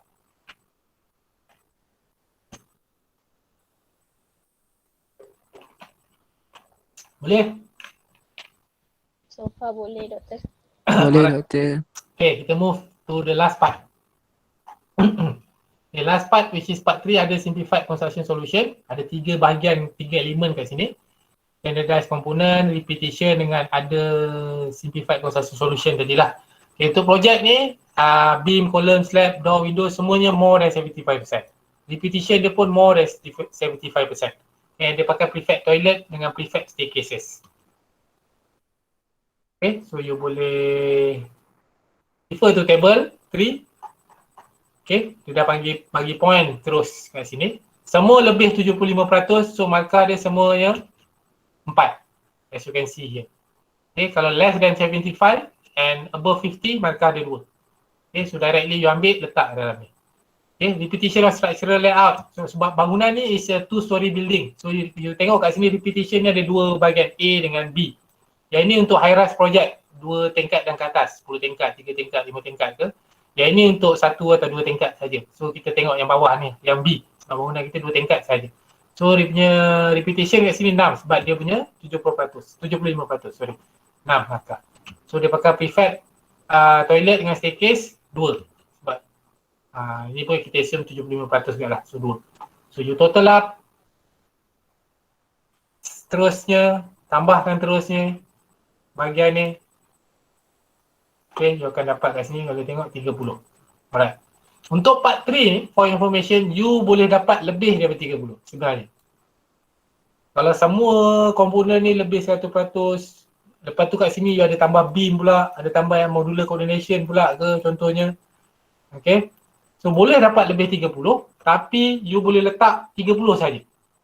Okay, faham tak? Contoh you dah kira-kira ni dapat 30, dapat 35 lah katakan. Okay, tapi you boleh letak kat sini 30 saja. Sebab maksimum dia 30 je you boleh letak. Kena buang-buang lah. Boleh buang. Okay. So walaupun you dapat lebih sampai 40 ke contohnya, okay, tapi you boleh letak 30 saja. Sebab maksimum dia 30 saja. Okay, tapi kat sini ada possibility untuk dapat lebih daripada 30. Okay. Alright, you total up ketiga-tiga and then you akan dapat 94.5 untuk this project. Okay, ada soalan? Kalau tadi kita tengok satu lagi example, yang ni saya pergi cepat sikit. Yang ni high rise project. Yang tadi 2 tingkat saja. Yang ni 18 tingkat. Kondominium. Okay, ni detail dia, construction area dia berapa. Mata saya tak nampak kuning ni. Okay, area setiap satu floor dia 18 tingkat. Satu floor dia ada 6 unit kondominium. Okay, satu unit size dia 94.4 meter square. Okay, and setiap unit ni, setiap floor dia ada lift lobby area. Okay, area dia adalah 140 meter square. So construction area for each floor untuk keseluruhan ni adalah 94.4 kali 6, ada 6 unit kondo. Tambah 140, tambah lift lobby ni, you akan dapat 706.4 meter square. Okay, structural system yang dipakai adalah tunnel formwork, roof truss dia pakai prefab metal steel roof truss. Internal wall dia pakai precast block work, satu jenis sahaja. External wall dia pakai tunnel formwork. Okay, untuk wall LOP pun tunnel formwork. Okay, ini dia punya ada simplified construction solution. Okay, so you masukkan dalam table. Okay, walaupun 18 tingkat, tak adalah sampai 18 row you nak kena masukkan dalam ni, table you ni. Okay, sebab dia dah standardized, sama size. Itu that's why bila you pakai IBS, cantiknya IBS ni, dia dah standardized size. Okay, so you just kira satu je area untuk satu tingkat, darab terus 18. Okay, so you akan dapat total construction area untuk 18 tingkat tu, campur dengan roof area. Okay, roof area. So total construction dia 13,421. IBS factor, sebab you pakai tunnel formwork, IBS factor you kurang. Okay, 0.5 dan 1. Coverage ni pun sama. Okay, untuk 18 tingkat punya area ni bahagikan dengan total construction area, dia dapat 0.95. Yang ni dia dapat 0.05. Okay, tambahkan dapat 1. Dan untuk IBS score, ambil yang ni times IBS factor and then times 50 kali 50. Okay, yang total up you akan dapat 26.25. Alright, untuk part 2, okay, internal wall dia pakai precast concrete block. Ini panjang dia, ini IBS factor dia. External wall dia pakai tunnel formwork. Ni pun pakai tunnel formwork. Total up length of the wall. And repeat the same process. Okay, and then you akan dapat 9.9 kat sini. Okay, untuk part 3. Okay, ini boleh refer to table 3 directly, you akan dapat scoring dia. Total up you akan dapat 14. Okay, you tambahkan ketiga-tiga. Okay, projek ni hanya dapat 50.15 sahaja. Ya, agak rendah. Okay, ada soalan?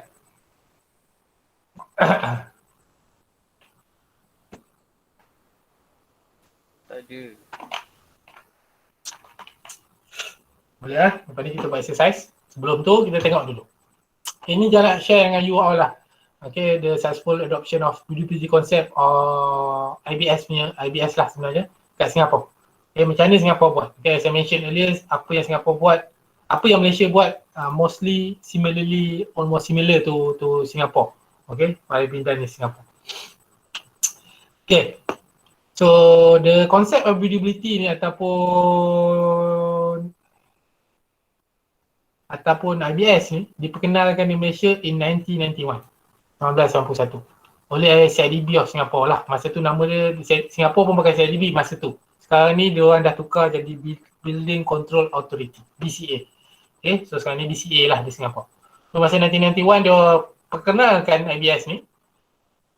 Dan straight away dia orang terus kenalkan Buildable Design Appraisal System, BDAS. Which is equivalent to our IBS Content Scoring System. Benda yang sama. Okay, cuma dia orang awal lagi lah. Okay, 1991 lagi dia orang nak kenalkan. Kita 2005. Alright. So scoring system. Okay, benda yang sama. Okay, almost similar. Nanti kita tengok. So dalam masa yang sama, lepas dia orang perkenalkan BDAS ni, dia orang promote, dia orang create awareness and then they initiate an annual Best Buildable Design Awards competition. Okay, they give recognition to designers and also contractors. Okay, dia orang bagi penghargaan. Okay, siapa yang design cantik, siapa yang dapat markah tinggi, scoring tinggi dan sebagainya, dia orang give award and recognition to them. Alright, and finally after 10 years, Buildable Design or IBS was legislated in 1st January 2001. Legislated maksudnya diwajibkan di Singapura. Okay, so maksudnya kalau you tengok kat sini 91 sampai 2001, they took 10 years, okay, to create awareness, to promote the IBS in Singapore. Okay, the effort daripada BCA ni lah ataupun the government of Singapore ambil masa 10 tahun. Okay, untuk make sure construction players in Singapore are getting familiar with the concept of buildability ni atau IBS. Okay. Okay, so bila dah legislated, dah ada regulation, applies to all new residential, commercial and industrial and institutional with 5,000 meter square gross floor area. Okay, projek yang bersaiz 5,000 meter square and above wajib kena apply IBS. Okay, tak kisahlah residential ke commercial ke dan sebagainya. kerja-kerja extension, renovation pun kena apply. Okay, as long as dia punya size lebih daripada 5,000 meter square. Ada pengecualian untuk places of worship, masjid ke, church ke dan sebagainya. And special utility. Okay, maybe ada confidentiality of ketenteraan ke dan sebagainya, dia kecualikan lah. So dalam proses tu bila kita submit building plan dan sebagainya, kita kena submit juga scoring system kita.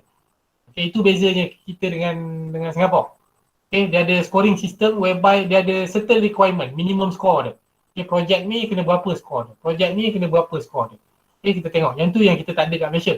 Kita cuma ada macam kat Malaysia ni, government project kena pakai 70% IBS. Okay, tapi kita tak betul-betul implement. Tapi kat Singapore dia ada, dia punya minimum score dia, scoring system dia. Nanti saya akan tunjuk. Alright, dia perkenalkan code of practice. Sama macam kita punya CIS tadi, Construction Industry Standard. Kat Singapore dia panggil code of practice. Okay, sama buku dia lebih kurang macam saya tunjuk tadi. Okay, cuma ada perbezaan, ada few difference sajalah.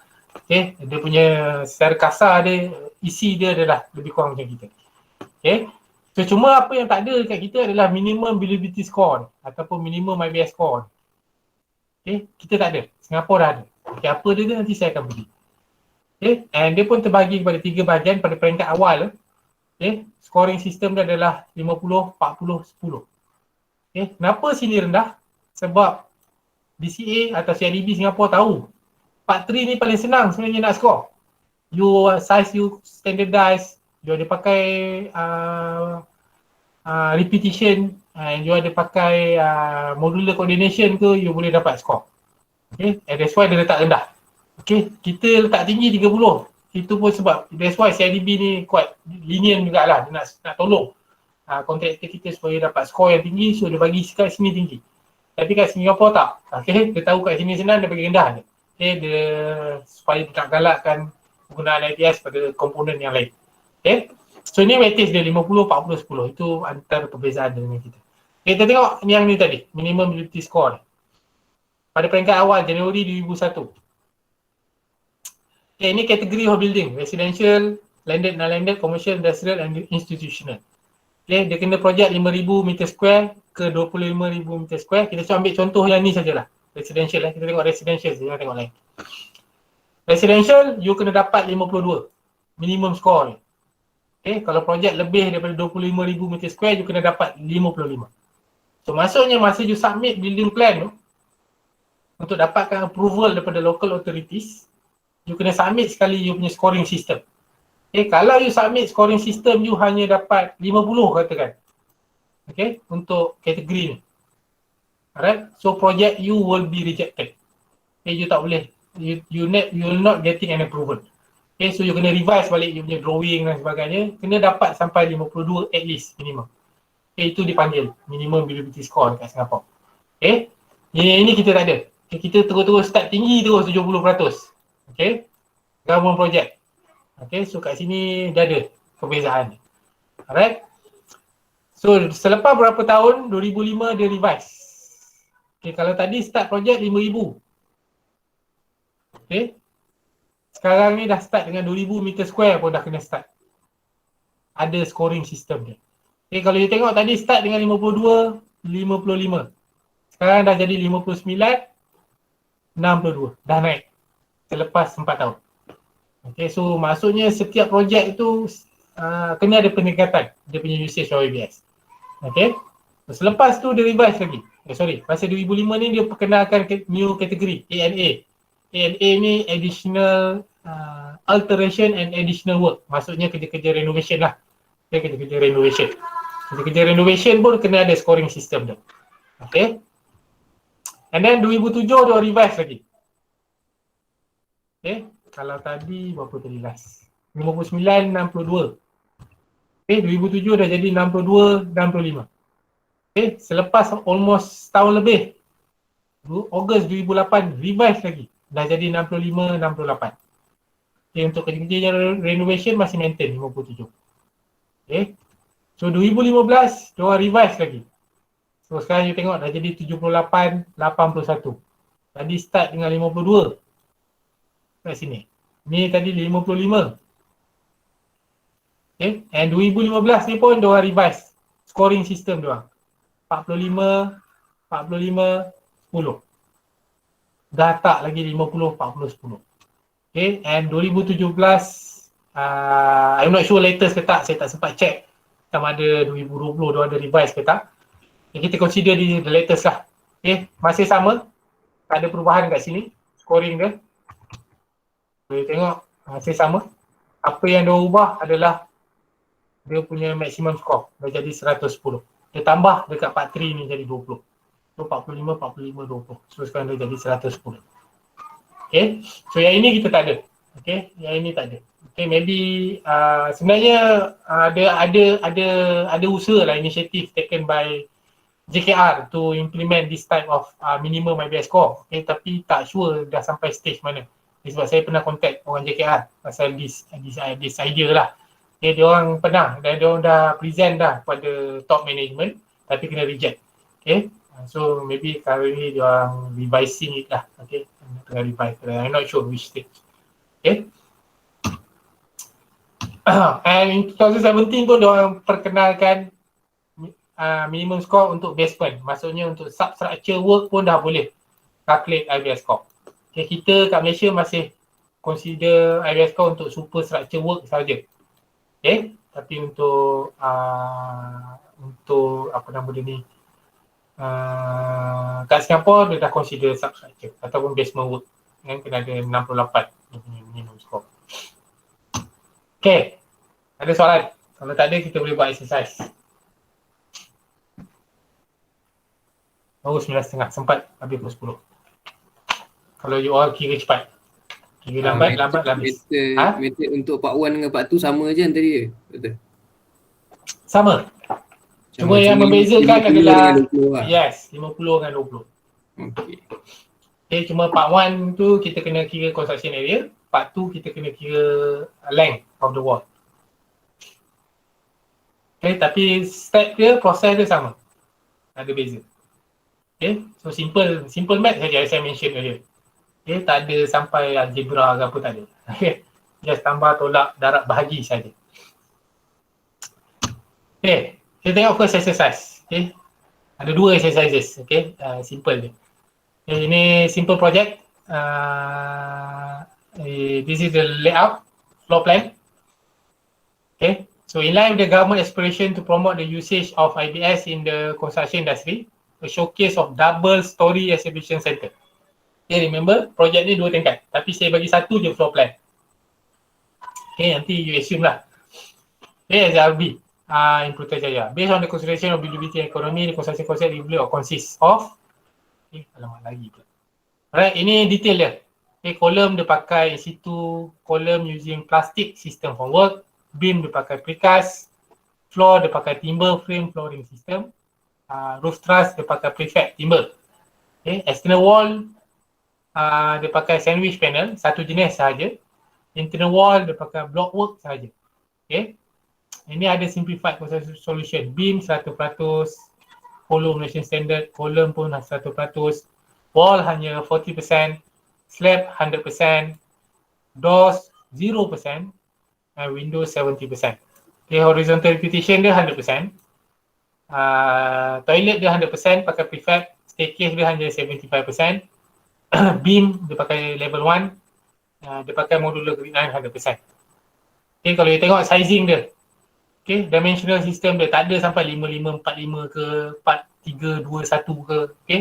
So nombor dia nampak cantik lah, okay, kemas. Alright, so dia standardized. Sebab dalam Malaysia standard pun size dia macam ni lah, standardized, okay. Tak pusing, tak ada nombor yang dimensional yang pelik-pelik, yang complicated, okay. Alright, so first you need to do is that you have to calculate the construction area. Okay, so nak calculate construction area panjang kali lebar. Okay, as I mentioned earlier. Okay. Mana kuning tak nampak. Length times width, panjang kali lebar. So I advise you to divide. Okay, satu section ada, kita ada bilik ni kan, Sultanah room, Sultan room, ni apa, foyer dan sebagainya, bagikan. Okay, yang ni A, yang ni B, foyer ni C, foyer ni pun boleh bagi 2. Okay, okay, C1 ke, C2 ke, Okay. Ada D, ada E. Exhibition hall ni pun boleh bagi 2. E1, yang ni E2. Okay, yang kita ada meeting room, kita ada surau. Okay, saya bagi contoh. Calculate A punya area, panjang kali lebar, 5.8 times dengan 5.5. Okay, you akan dapat 31.9. Okay, cuba try calculate sekarang A, B, C, D, E sampai H and then total up. Saya bagi 5 minit je.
Ada yang dapat?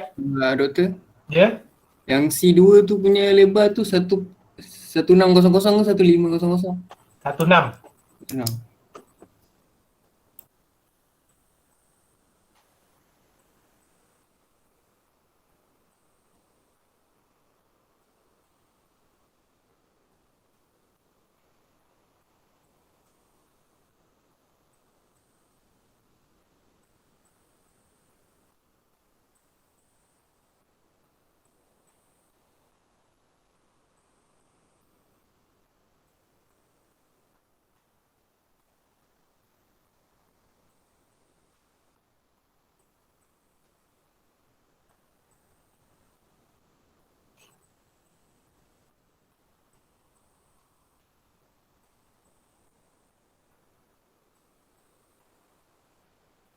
Dah doktor.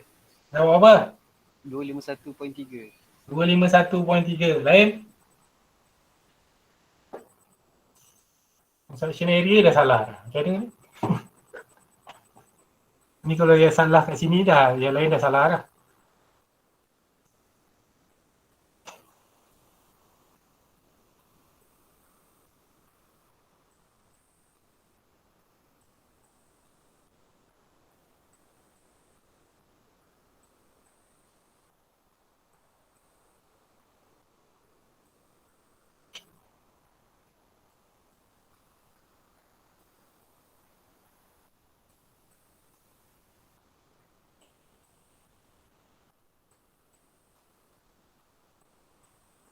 Ada yang tertinggal tadi tu, tak cukup tu.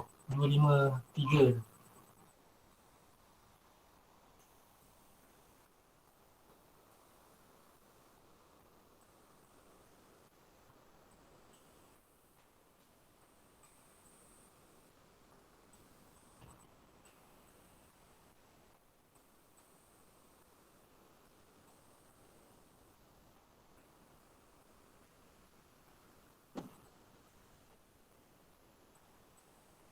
Dah belum?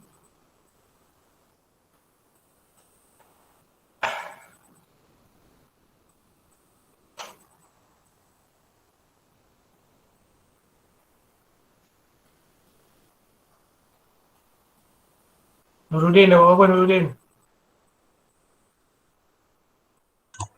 Kejap tu, satu lagi.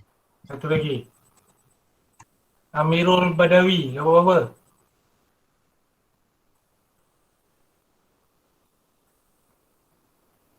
Dira Rosli tadi.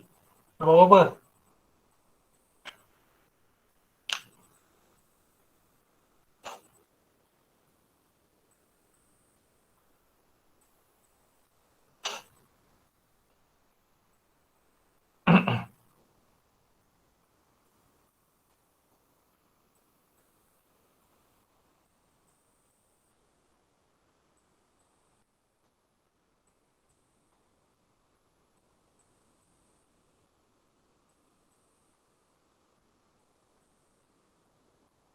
Alright.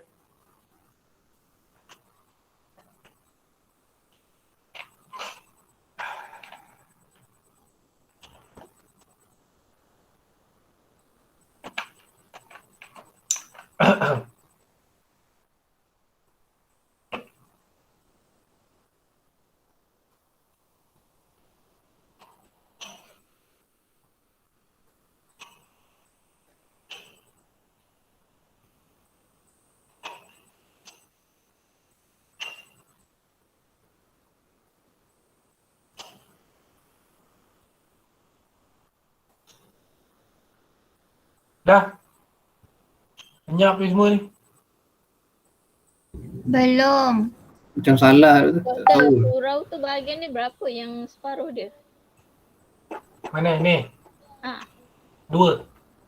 okey. Masih tertinggal sizing kat sini. 2. 2 kot.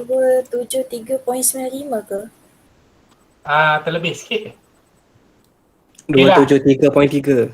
Yes, 2.3. 273.3 meter square. Okay, ini calculation dia. Dia tak ada dalam nota tu, saya memang sengaja tinggalkan kosong. Okay, kalau salin takut lambat boleh ambil snap gambar dulu ke apa ke. Okay, so you dah calculate setiap area ni. Okay, A sampai H. And then apa you perlu buat, you total up kan. Okay, dapatlah 273.3 meter square. Okay, ini total construction area for ground floor. Ingat projek kita tadi adalah double story exhibition center. 2 tingkat. Maksudnya kita kena calculate juga first floor. Tapi dalam contoh exercise kita ni, kita hanya ada satu floor plan. So kita assume sama size dia. Okay, so tapi in real project, you kena tengok floor plan for each floor. Ground floor berapa, apa floor plan dia kena calculate. First floor, apa floor plan dia, you kena calculate area dia. And then you also need to calculate the roof area. So dalam ni pun saya tak sediakan roof plan. So kita assume roof area pun sama. So you campurkan ketiga-tiga ni, you akan dapat total construction area which is 819.9 meter square. Okay, itu construction area. So you kena calculate area by area, okay, floor by floor. Alright. Okay, nanti boleh sambung calculate lepas ni. Alright, next kita kena calculate is the wall length, internal and also external wall. Okay, internal and also external wall. Okay, external dengan internal. Okay. Ada nak tanya ke? Siapa open mic? Kita terbuka. Okay, dinding luar, you boleh mark you punya dinding luar. Yang macam saya bagi contoh kat sini, saya marking dia pakai warna biru. Kenapa saya nasihatkan untuk marking? Sebab supaya you tak tertinggal. Okay, takut nanti kan ada yang belah atas ni tak kira ke dan sebagainya. So, markkan siap-siap. So, you calculate berapa panjang. Sebab kita gunakan satu jenis wall saja, sandwich panel tak silap tadi. Okay, so bukan berbeza-beza. Okay, kalau satu you kena campurkan semua dah ni. Okay, 6 campur 1.6 campur 4 campur 4 campur 1.8 seterusnya. Okay, sampailah bertemu balik di sini. Perimeter.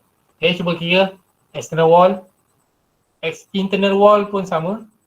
Okay, dinding dalam, so you boleh mark different colour supaya you tak tertinggal dinding. So kalau tertinggal boleh effect pada calculation ni. Okay, ini saya mark pakai yellow color for internal wall. Cuba calculate. Saya bagi 5 minit.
Ada siapa dapat external? 74.6. 74.6, okey, lain apa? Teruskan kira internal. 79.8. 79.8, okey, teruskan kira internal. 78.6 external. 78.6. Okey, berbeza-beza semua. Lain? 82.6. 82.6. Ada yang tertinggal tu. That's why saya advise betul-betul kena tengok dinding dia. Nampak simple lah kira parameter just tambah kan. Tapi kadang-kadang kita tertinggal. Tak perasan yang mana tak kira terlepas ke. Alright. So make sure tengok betul-betul. So sepatutnya untuk external wall you akan dapat 82.6 meter. Okay, and then you need to times 2. Sebab apa? Kita adalah two story building. Bangunan kita 2 tingkat. Okay, so kita assume sama lah first floor dengan second floor. So times 2 you akan dapat 165.2 meter. Okay, so internal wall, anyone? 58.9. 58.9. Rasa saya terlebih. Lebih Ha. 51.1. Macam kurang je. Saya pun tak ingat berapa. Rasa kurang 51 macam tu. Tapi within that range lah, 50 something. Tak perlu tolak pintu Okay. Kadang ada tertanya-tanya sebab apa biasanya pintu kita door construction biasanya atas pintu tu still ada wall construction. Kita jarang ada pintu sampai ke ceiling. Okay. So tak perlu tolak pintu.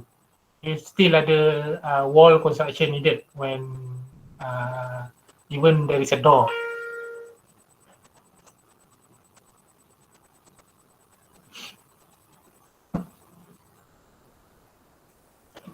Anyone dapat berapa? 58.3. 58.3. Tadi 57 yang berapa? 57.9. 57.9. Yes. Okay, 57.9. Kalau yang tak dapat tu nanti boleh kira balik. Okay, maybe sekarang time ni saya suruh kira cepat ni terlepas pandang. Alright, so times 2 also. Okay, kita assume ground floor dengan first floor layout internal wall tu sama lah sebab kita tak ada floor plan lain. Okay, so times 2 you akan dapat 115.8. So next you have to total up kedua-duanya sekali, you akan dapat total wall length 281 meter. Okay, so you dah dapat dua benda ni, construction area dengan wall length, baru you boleh start calculate IBS score. Okay. Alright, first we need to calculate the part 1 which is the structural system. Okay, table tu saya dah bagi you all dalam slide tu ada kot. Alright, so try calculate.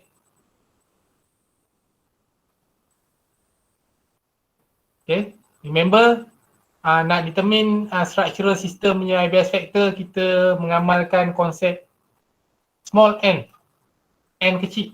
Okay, apa dimasukkan dengan small n ni, kita kena tahu jenis kolom kita. Okay, column kita pakai in situ column using plastic system homework. And then apa jenis beam kita and apa jenis slab kita bahagian atas, tingkat atas kita. Okay, itu dipanggil small n, sebab tu dia dipanggil small n sebab dia berbentuk n.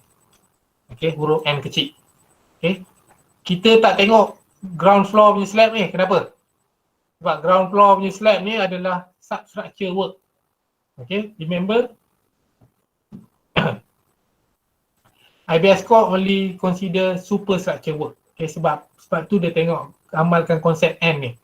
Okay, so and dah tengok structural system kat sini tingkat ground floor ni, baru kita naik N lagi. Okay, lepas tu N lagi seterusnya. Okay, tingkat atas dan seterusnya. Okay, cuba cari IBS factor untuk ground floor. Tengok table 1 tu. Kita guna column in situ, column using plastic system homework, beam pakai precast, slab pakai timber frame flooring system. Apa IBS factor untuk ground floor? Anybody?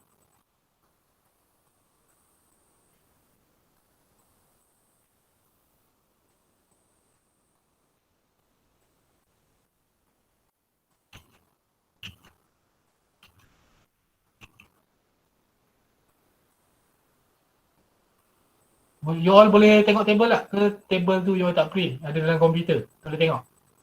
Boleh tengok kan?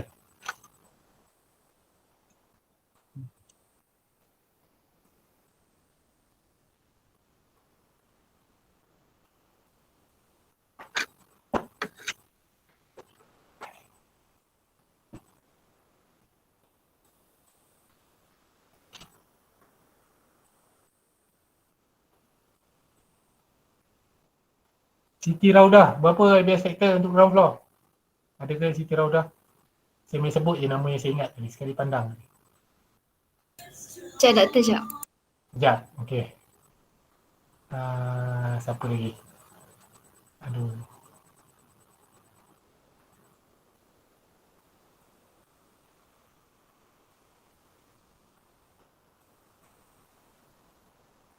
Nur Imran tadi ya? Berapa IBS factor? 0.5 betul lah. 0.5, salah. 0.8. 0.8, yes, 0.8.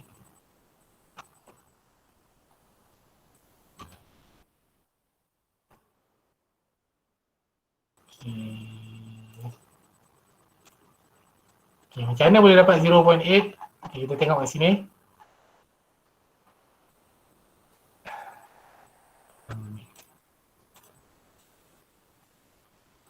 Okay, kita tadi saya cakap tengok satu-satu dulu. Okay, kolom, kita tengok kolom dulu. Okay, kolom kita pakai AC2 kolom using plastic forward system tadi kan.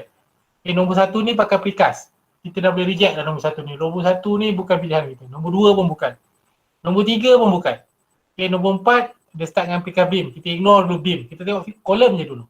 Okay, lepas tu dia cakap kat sini AC2 kolom with reusable system homework. Okay, tapi kita punya pakai plastik. Okay, kalau nak make sure lagi betul ke termasuk dalam ni. Kalau you tengok kat reusable ni ada 2 kecil kat sini. Okay, 2 ni you boleh refer kat notes bawah ni. Reusable formwork includes plastic, fiberglass, steel, aluminium and other formwork that can be used not less than 20 times.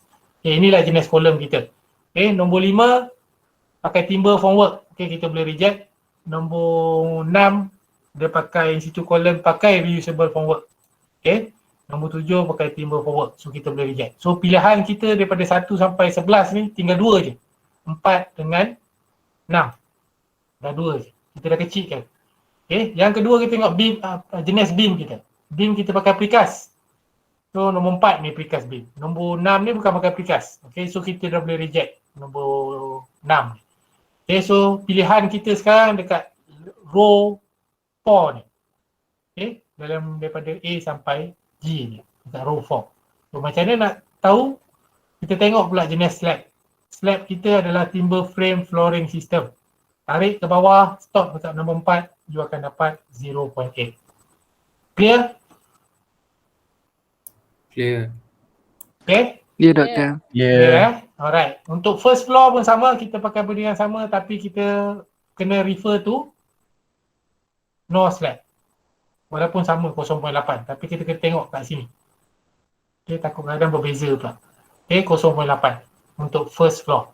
Okay, sebab dia first floor atas sudah tak ada floor dah, tak ada flooring system. Okay, so kita refer to no floor. Okay. Roof truss kita pakai apa tadi? Metal kot. Preferred metal, of course satu lah. You boleh refer to table 1. Okay, start kakek sampailah dapat skor dia berapa. Okay, bagi 8 minit.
Apa?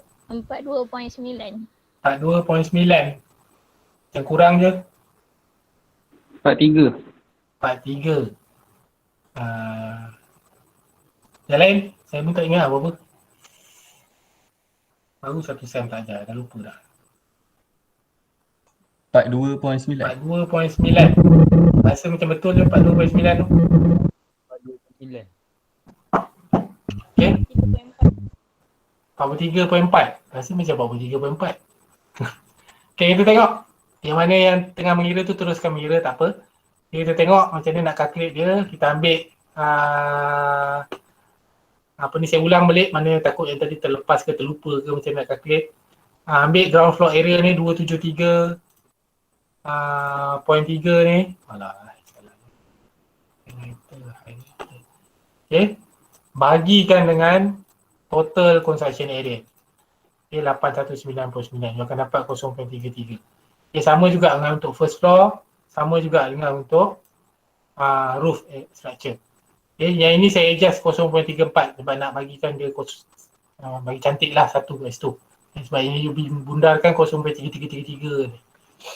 Okay.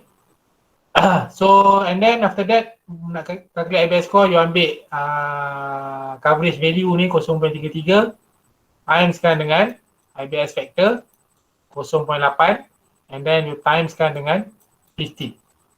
Okay, maximum score part 150. Okay, you akan dapat 13.2. Repeat the same process untuk first floor and then repeat the same process untuk roof structure. 43.4.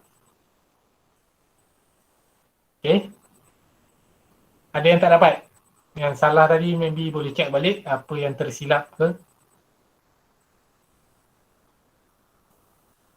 Okay, boleh? Ada yang yang masih tak clear ataupun tak dapat ke, tak tahu macam mana boleh dapat 43.4, boleh tanya sekarang.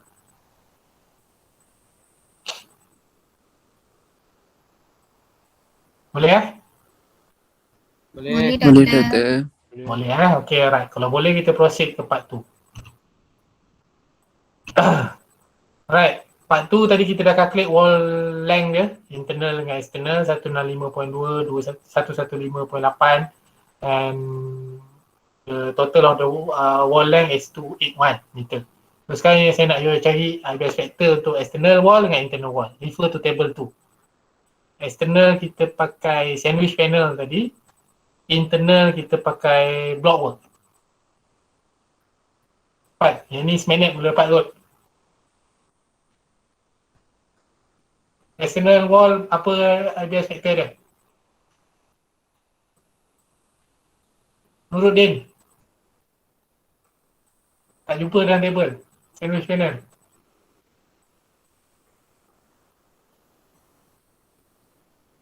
Kalau tak jumpa, you tengok dekat precast concrete panel tu ada satu kecil atas tu. 1.0. 1.0. 1.0. Sandwich panel. 1.0. Internal wall, block work, 0. Block work 0.05. 0.5. 0.5. Okay. Itu directly you boleh dapat. Okay, cuma sandwich panel tu dia little bit tricky.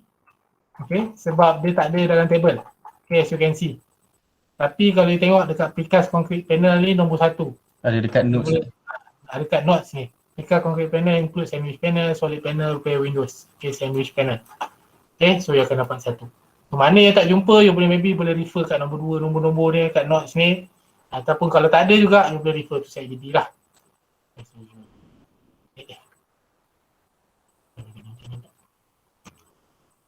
Okay, boleh teruskan mengira. Sampai dapat skor dia untuk part tu. Sama proses, coverage tadi, sama proses, I guess skor dia sama proses, but now you kena times 20.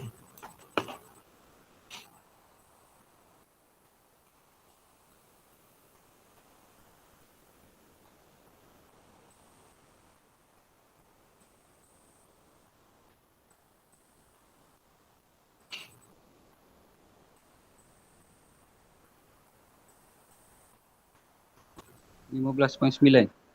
15.9. 15.9.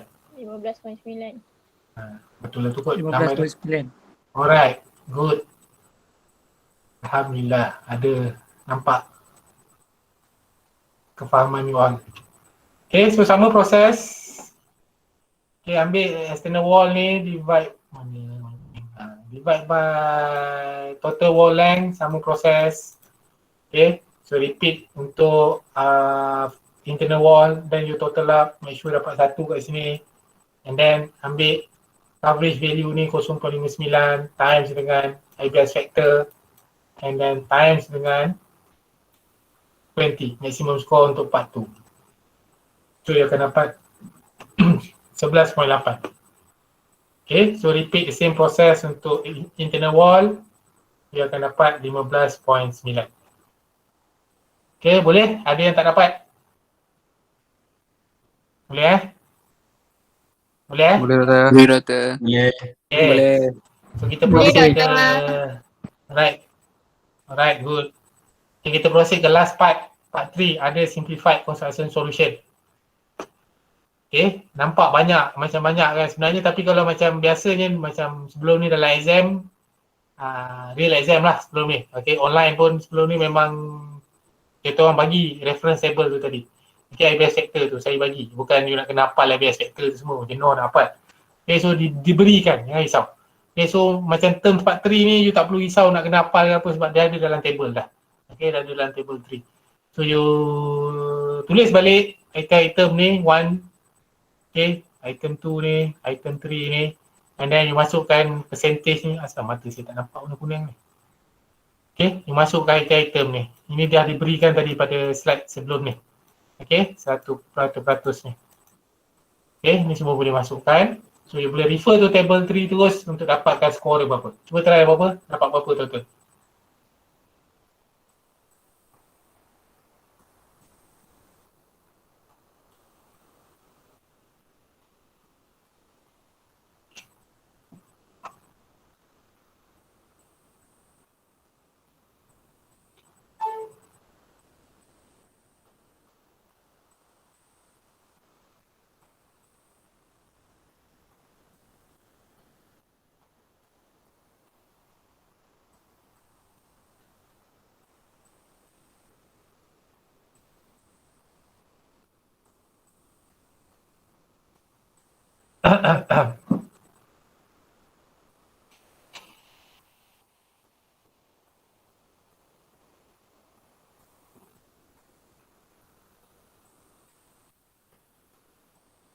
Ada nama Adib kan?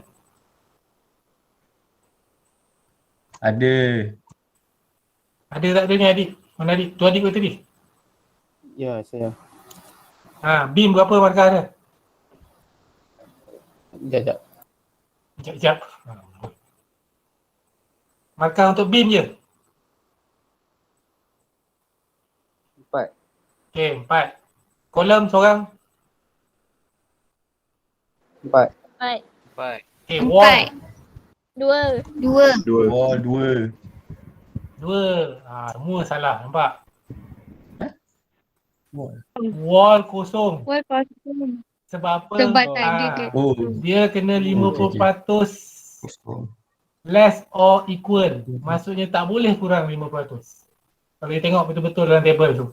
Dah tertipu kat situ. Okay, kosong. Okay, yang lain tu dah tak payah tanya lah. Sama je. 4. Yang door ni pun kosong. Yang ni 2. Yang ni sebab dia projek 2 tingkat. Yang ni 6.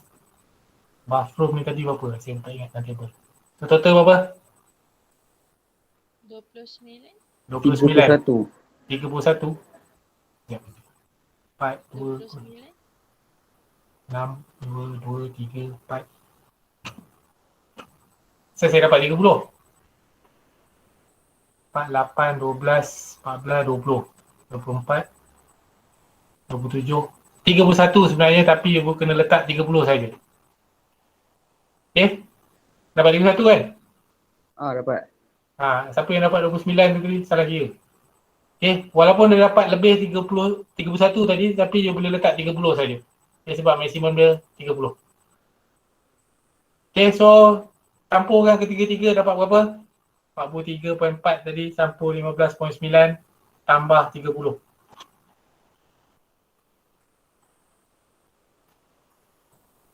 Dapat berapa? 89.3. 89.3. Yes. So total IBS score for this project is 89.3%. Okay. Itu sahaja. Senang tak? Senang. Senang kan? Tenang. Senang. Bila bagi exam ke apa ke, tak lupa.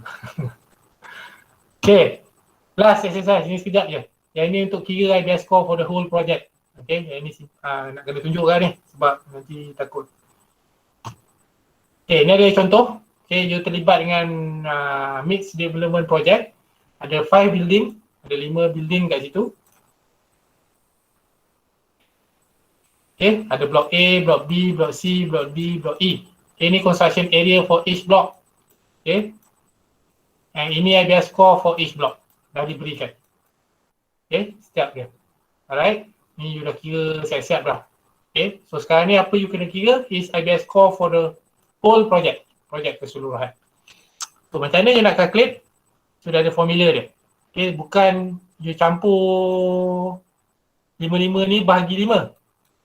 Okay. Okay, walaupun jawapan you dapat nanti sebenarnya lebih kurang sama tapi ni bukan cara yang betul lah. Okay, the right way to do it is like this. Okay, so you ada table macam ni. You kena tambah coverage punya column dengan IBS score for project. Yang ni IBS score for building. Okay, you kena tambah column 2 ni. And then, next step, you kena total up the construction area. Block A sampai tambah block B, block C, block D, block E. So, you akan dapat 23,900 meter square. Okay, itu total construction area for your project, for this project. Okay, for this 5 block ni project.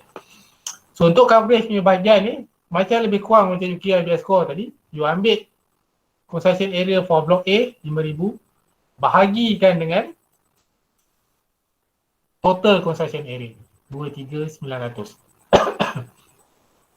So, you akan dapat 0.29. Okay, 0.29.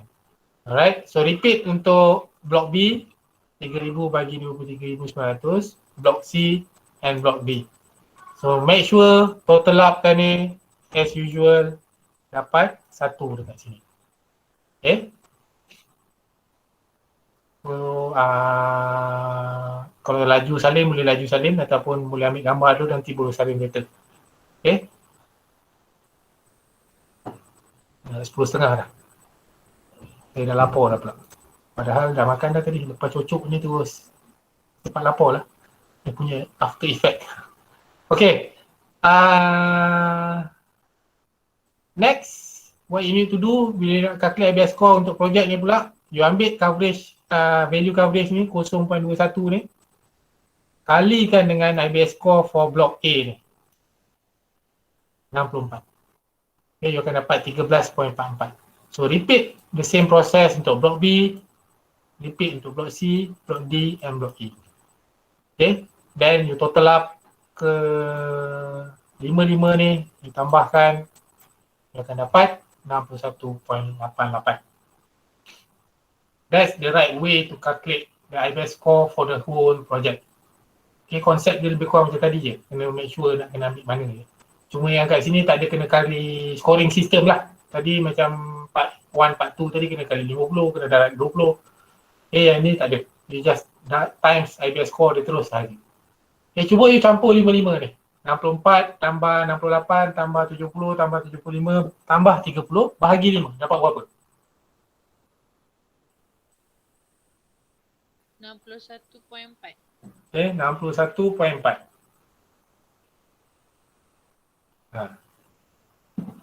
Tak jauh kan dengan ni? Tak jauh. Okay, itu cara you nak check you punya calculation. You boleh gunakan cara average ni untuk check calculation ni. Okay, kalau average you dapat 61.4 tapi you calculate kat sini dapat 65 lah, 66, terlalu jauh. Ada something wrong lah dengan calculation ni. Okay, itu salah satu cara you nak check you punya calculation. Okay, ada soalan? Kalau tak ada, itu saja untuk hari ini.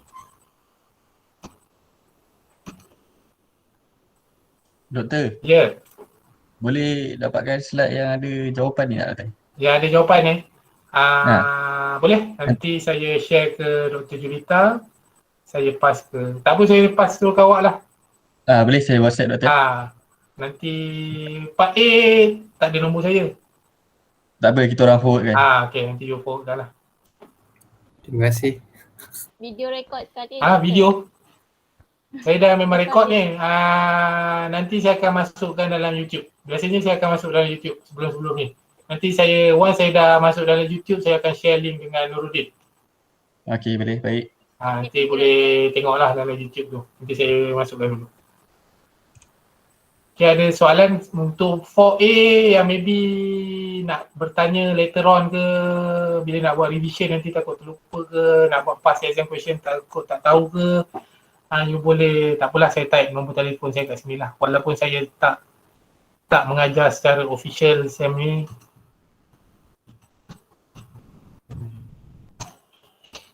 Okay, itu nombor saya, you boleh WhatsApp lah. WhatsApp, jangan call lah, WhatsApp je. Call saya jangan angkat nombor yang tak kenal. Okay, so kalau tak ada apa-apa, I think we can end up the class for today. So thank you for your time lah. Take care. Thank you, Doktor. Okay, take care. Stay safe. Thank you, Doktor. Kita kembali hidup normal. Alright. Doktor pun take care, stay safe. Alright. Dah stress tak boleh buat aktiviti ni. Okay. Thank you Doktor. Alright, thank you. Okay, Assalamualaikum. Waalaikumsalam. Thank you, Doktor. Salam. Thank you, Doktor. Terima kasih Doktor. Thank you, Doktor. Welcome.